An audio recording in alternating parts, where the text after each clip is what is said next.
Good evening, class. Tonight we're going to learn about geometric sequences.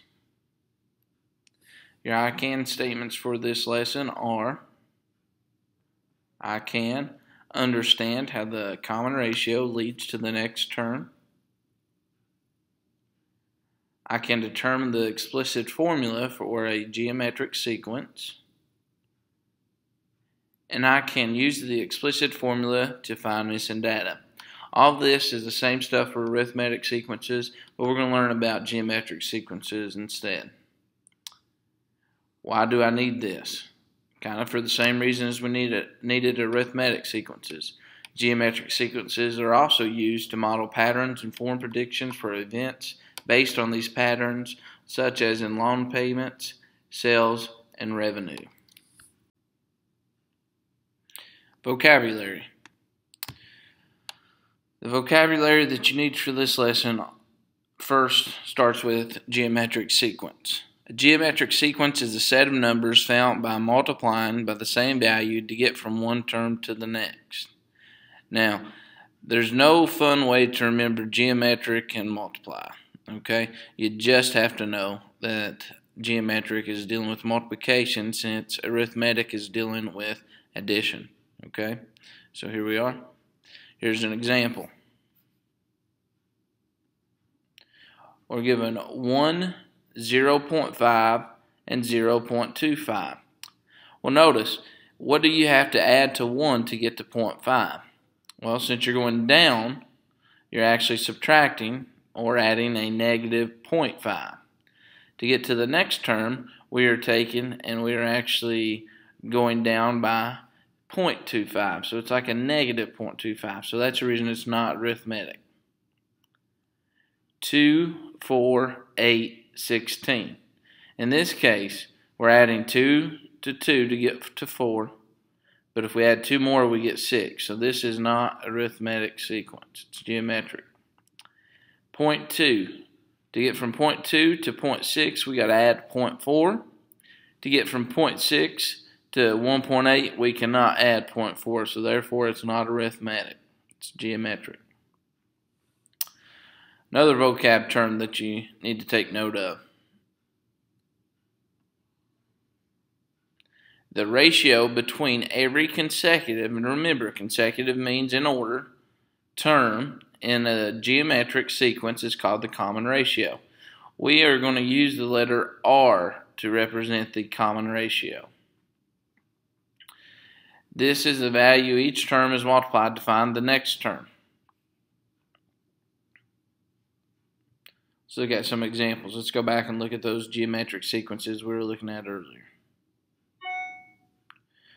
We have 1, 0.5, 0.25. Since we're not adding the same number each time, we're actually multiplying by a number. If we multiply 1 by 0.5, we get 0.5. If we take 0.5 and multiply by 0.5, we get 0.25. 2 to 4, we can add 2, but we can't add 2 to get to 8. So we have to multiply by something. 2 times what gives us 4? It's 2. 4 times what gives us 8? It's also 2. And 8 times 2 gives us 16. So our common ratio is 2. And then for the last example, we multiply 0.2 by 3 to get to 0.6, and then we multiply 0.6 by 3 to get to 1.8. Now we're going to learn to write the 4 terms of the geometric sequence described. We must first multiply by a sub 1 by our common ratio r. Then we are going to continue to multiply by r to find each subsequent term. This just means the next term. Example, let's find the first 4 terms here. We're given a sub 1, our first term is 3 and r is 4. Well, that is your first term, 3 is.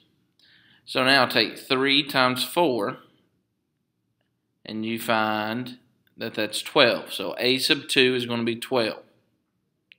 Now take 12 times 4 and get 48. And then take 48 times 4 to get 192. So there you have the first 4 terms of the sequence. You have 3, you have 12, you have 48, you have 192. So it's very similar to finding the first 4 terms of an arithmetic sequence, but instead of adding here, we are multiplying. To find the common ratio. This is very similar to finding the common difference. To find the common ratio, choose 2 consecutive terms. Again, it's not going to matter what 2 it is, as long as you do it in the appropriate order. Then you're going to divide a sub n by a sub n minus 1. Now, if a sub n is a sub 2,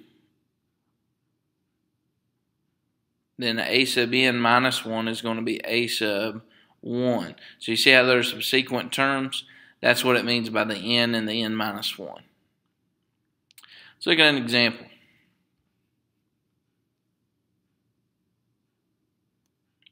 Find R for the sequence. 4, 2, 1, 0.5. So here, if we take 2, which is our second term, and we divide by our term right in front of it, 4, we get 1/2. Or, for you decimal people out there, 0.5. Okay? Now, we could have also started with 1. Then we would have divided by 2 since it's a term right in front of it. And look, that's 1 over 2. Could have also started with 0.5, but then we had to divide by the term directly in front of it, which is 1. So 0.5 divided by 1 is actually 0.5.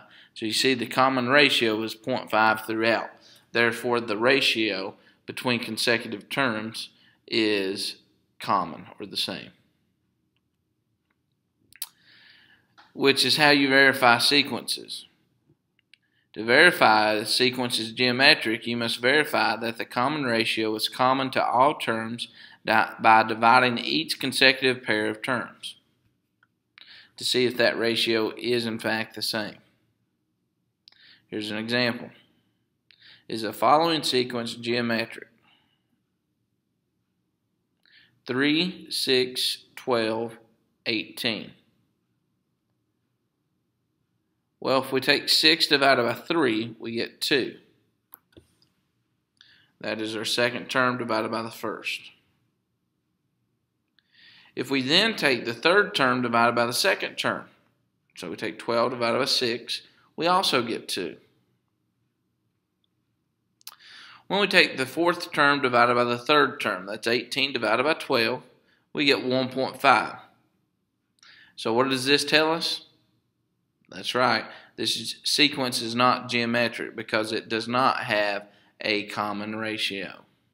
Had the ratio between the fourth term and the third term also been 2, then this would have been a geometric sequence because it would have had a common ratio of 2 throughout the sequence. Now let's review our I can statement. I can understand how the common ratio leads to the next term. After watching this video, you should be able to check this off and say that you are now able to do that I can statement. We'll come back and review the other 2 I can statements on the next video. Thank you guys, and you guys have a good night.